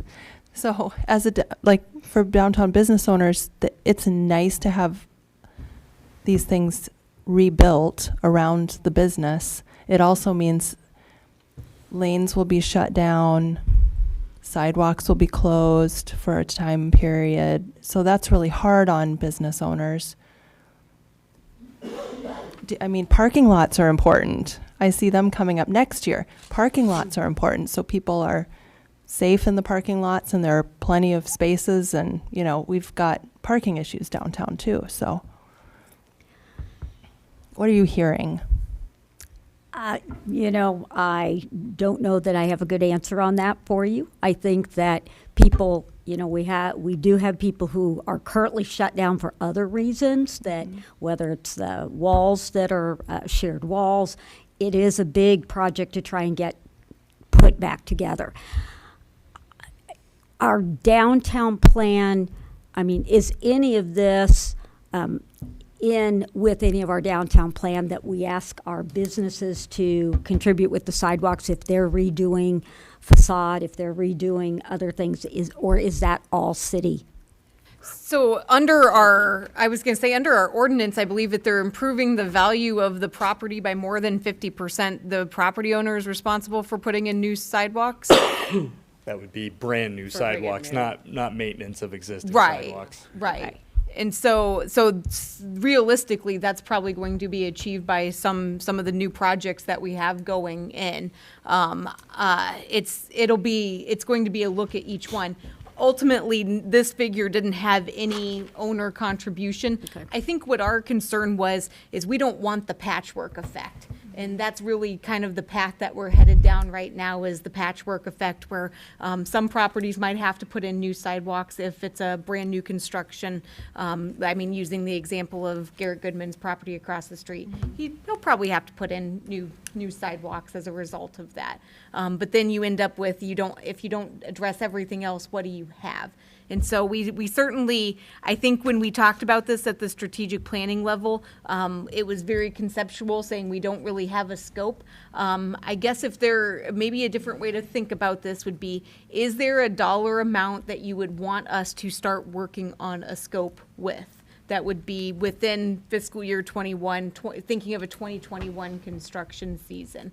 That then gives us probably a little bit more direction of, you know, we have a general idea probably where things are or are not going to be happening at the same time. Are those the streets then you prioritize for a mill and overlay, because they can happen with little future impact? And same with sidewalks, you know, are there certain locations where if I'll use your number, Councilmember Weirin, if it is 500,000, where do you get your best bang for the buck? Or is it, do we want to, you know, kick this off for a little bit longer? Maybe we can bring back a request to hire, because this is the other thing that we kind of wanted to talk about in this, is there any streetscaping improvements that you're making as part of this too? And so is that something where we should bring back to you basically a request for proposal, request for qualifications from a firm, and hire somebody to start working on something, knowing that there's probably going to be some budget parameters, and figure out, based on whatever scope the council would like to accomplish, what we can do and when. So there's a lot of options right now. It's basically as big or as small as you would like to make it, and it happens when or whenever you would like it to happen at this point. So one question, what's included in the 3.5? Is that just Main Street from 3rd to 3rd, or what is that? That would be 3rd to 3rd as the east-west boundaries, and State Street to Lynn Street as the north and south boundaries. So 4 streets. 4 streets plus 3rd, 2nd, 1st, Right, center. the connectors in between. I'd have to do the math on how many blocks that is. 28 blocks, 27 blocks, something like that. And how is that done in stages? I mean, how? We haven't gone so far as to think forward. I'm just trying, I mean, back to Bethany's question, how is it going to affect people? It depends on how long a piece of is out to get the work done, or how long a street is out. The whole project, I would say at least the whole construction season. Yeah. We would certainly work through the details of. Well, I would say with the manhole work that we have had done over the last fall, I had a lot of comments of people saying, I don't know how to get to work today because streets are blocked. And again, whether it's going to be a continual blockage of areas, that will, and this is not my area of expertise. So that would be something, again, to think about. How can we make the least impact on our businesses in the downtown, as well as gain the best streets and sidewalks and scaping that we can have. So we can't close it down. We've been there recently. I guess my only comment is I hate to say that we continually put off the portions that we're responsible for and that we have full control over with regards to tornado recovery. And so I feel that from a recovery and not dragging it on for 5 years, right, and trying to get things moving in the right direction faster instead of later, I think that it's an all or nothing comment. I'm an all kind of guy with regards to at least this project. And I think putting it off only does harm to the downtown recovery from a pace of recovery. See, and Gabe, I agree with that, and that's this before my time, before coming on here, obviously, but if we knew we had all this coming up, why are we spending $4 million to put in a dead-end street in Merle Hibbs, just so McFarland Clinic can build a new facility? You know, there's your $4 million right there to do the whole downtown and recover downtown. You know, the Edgewood thing, you know, do we have businesses, you know, lined up at the door to justify the return on investment of rerouting that truck traffic rather than buying houses on Marion Street and making Marion Street wider and fixing that intersection? You know, I agree. It's like we have an obligation to fix the downtown as well as the business owners do, but we don't seem to be able, as a community, not just the city council, as a community, to come to a consensus on how do you move forward with Marshalltown? Do you forget the tornado ravaged area and develop the other parts of town, or do you put the investment in downtown and put off any future development in other parts? Do we utilize the vacant lots we have now?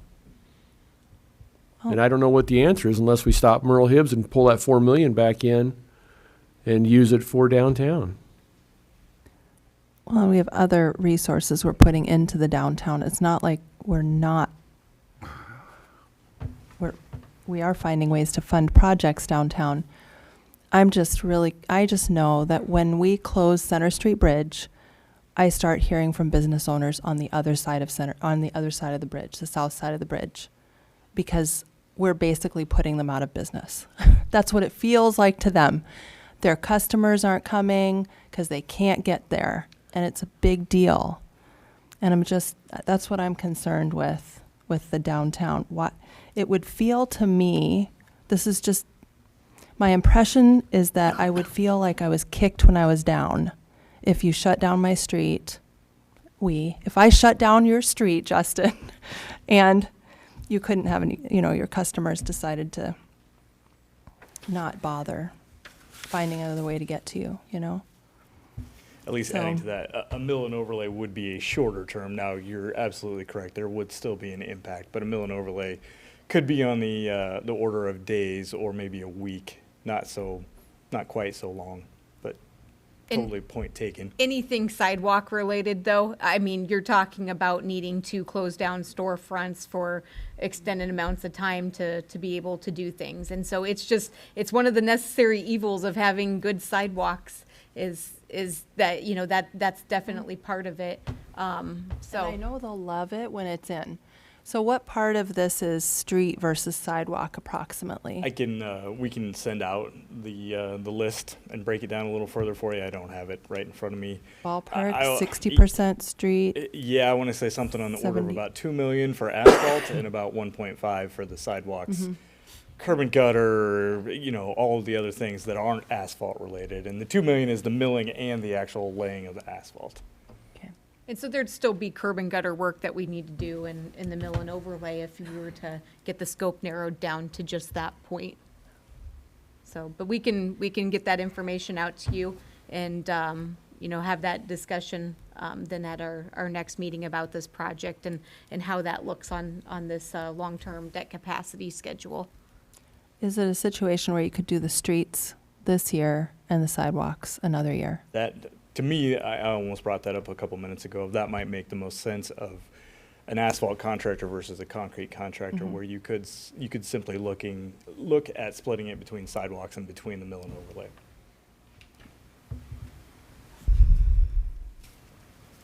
From a gentleman who does this for a living, then are the businesses feeling like they've been kicked twice? Of you have 1 year of one, and Well, days versus, I don't know. There may not be any good Yeah. solution. There isn't.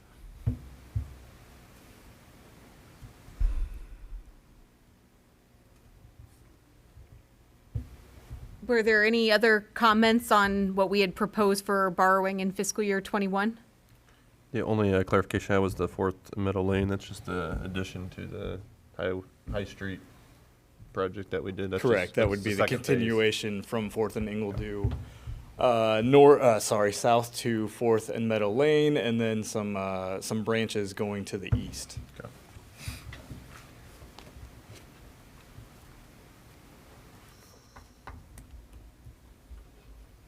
Any further discussion? What we'll do is we'll make some amendments, and as I've said, there's kind of new information that's coming in. We will add in, unless you all want to say not to right now, we will add in the tennis court project for discussion at the January 27th meeting in sort of our second draft that would be coming forward. You're saying you want to add that into this before the discussion? We can bring it back to you, showing it in this table with discussion, and probably sort of with, we'll probably break the downtown street and sidewalk into downtown streets, downtown sidewalks, and show it represented that way as well. I think as part of that, the school district would have their request to come with a priority list from their budget perspective and what else they're spending money on. I don't want to fund a project not knowing what else they're putting ahead of the tennis courts by asking us to fund half of it, regardless of what agreement's in place. Yeah, I don't like adding it. We're already looking at deficits. Why would we want to take on funding other entities' projects? And that's the way I view that. It's another entity. I kind of look at it like a moral obligation the city has, because we had allowed them to use the 13th Street courts, and then we converted all of those tennis courts into futsal courts. And we had had a co-ownership of the courts at the high school, so I encouraged Dr. Schutte to not forget that the city had been a pretty good partner for years. But Joel, on the same side of that is, they allowed us to use the 2 courts behind Anson Elementary. They made the decision to take those out. I mean, it's quid quo. What's the legal term? Quid pro quo. Quid pro quo. Yeah. I don't think we should have discussion. I just want some we'll- homework, which wasn't done beforehand last time I got brought forth. We'll put it in there, and then just to clarify, you're asking kind of like, what does their capital improvement plan look like for the next What year? are they not spending toward the tennis courts and asking us to spend the money toward? Right, they're asking us to put money forward, so that means that they're putting that money somewhere else. Okay.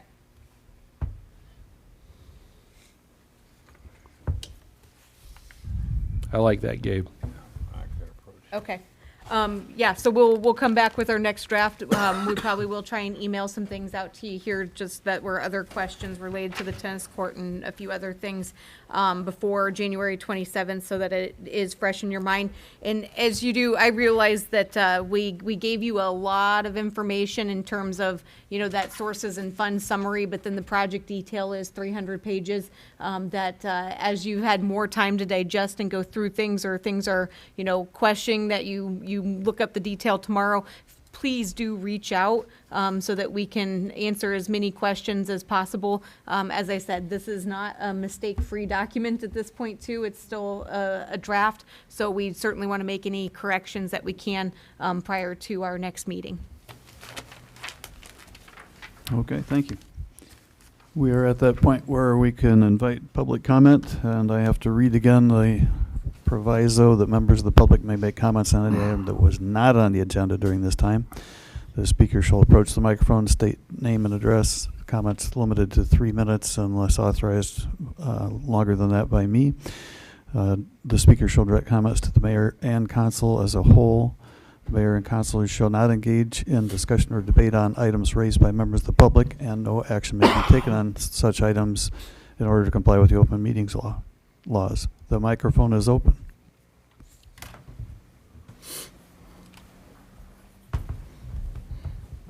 Dean Hazen, 1 Lucky Terrace. Just real quick, on the previous agenda that was established, I didn't hear that public comments were allowed during that. Am I allowed to make inquiries to that, or have we passed that now? Because I was having flashback to econ class with all those numbers that were being thrown around. I was waiting for the opportunity to come up and maybe discuss a few items that were brought up, or are we beyond that right now? I'm afraid we are beyond that. Okay. Right now, just for the open meetings law. Okay. With that being said, and it being 7:17, I had established a comment that's actually exceeds the 3 minutes, and I was going to ask the mayor for leniency and giving it, but considering the time and the weather, I will just hit the key points of my statement, and that I should have came up here a long time ago to address issues with about the city and the police department that I've had over the last couple months. One being the parking tickets, and how on the parking tickets it says pennies not accepted, and how pennies are a federally recognized currency, and how the city can do that and not accept pennies. And two is how the city can have a third-party tow company tow vehicles for tickets and or snow routes, and not have stipulations on what they can charge, and which in fact they can charge whatever they want. And just real quickly, I have some more numbers to throw out here. That in my case, my car got towed Friday afternoon for unpaid parking tickets. I didn't notice it till after 5:30 when City Hall was closed. So that means I had to wait 4 days to be able to get the paper released per policy to be able to go get the car released. So, with that being said, the total for the parking tickets were $165. I had asked previously, Larry's Towing had towed the car. I previously asked them on Facebook what the fee was going to be, and they said it was $150 for the tow, $25 storage fee each day. Upon paying the $165 to the city hall, and then taking the slip down to Larry's Towing, and the person helping me was actually going to charge me approximately $30 more than what I was quoted. And the reason I bring this up is because this is an ongoing issue for the citizens of Marshalltown, that it proves that even a company doesn't even know what they're going to charge. So they literally can, from 1 second to the next, decide what they're going to charge for that tow, what they're going to charge for that fee. So with that being said, the total came to $432.50. And according to census.gov, the individual income of Marshalltown was $24,060 on average from 2014 to 2016. So if you take $24,060 divided by 52, that's $462.69.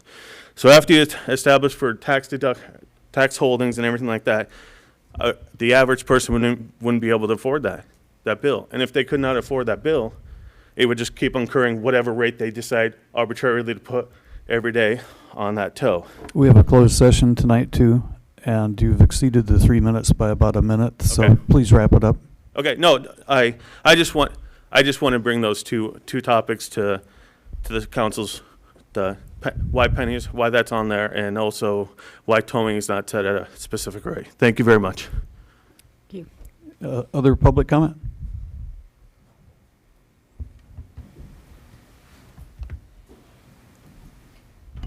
Sarah Rosenblum, Library Director. I'd just like to thank the council for coming to the library to meet with the Library Board of Trustees to discuss our possible project. And again, if anybody has any questions, whether it's council or the community, we're happy to talk about it. I do want to tell you that this Sunday, weather permitting, we will have our first 5th and 6th grade Nerf battle at the library. We've had several successful Nerf battles before for older 16 and up, and this is our first one for kids. You do need to register. There are some guidelines, but we want to welcome 5th and 6th graders to do Nerf battle at the library this Sunday. Thank you. Thank you. It was a fascinating meeting. I'm sorry I had to leave it early, but boy, did we get an eye-opening for how many services are provided, especially for children there at the library. It's a wonderful resource.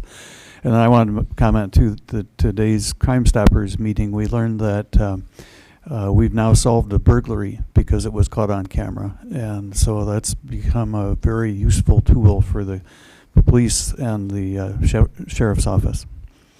Any other comment? Mark Eaton, 1007 South 10th Avenue. Thank you, Sarah. It was a good meeting.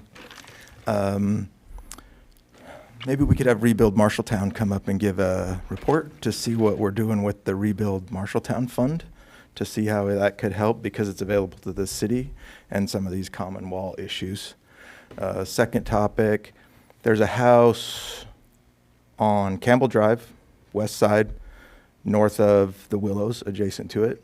When their septic tank went out and they had to connect to the city sewer system, it was requested of them to annex themselves into the city. There's two houses on 233rd, adjacent to Wandering Creek, which are now being developed, and they are in the county. And as far as I know, they are going to connect to the city sewer system, and I'm wondering if they're going to be annexed in. Thanks. Thank you. Other comment? Seeing no one standing to approach the microphone, the time is 7:24, and we need a motion to go into closed session. So moved. Second. And I think we're required to read that as closed section I pursuant will to. read.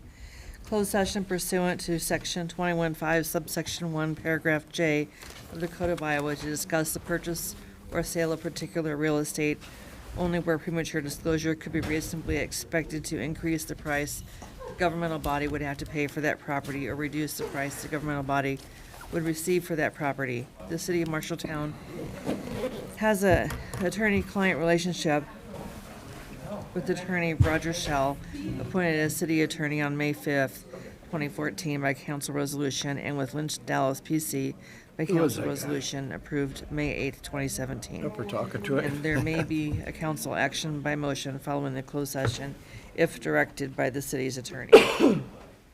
Thank you. Move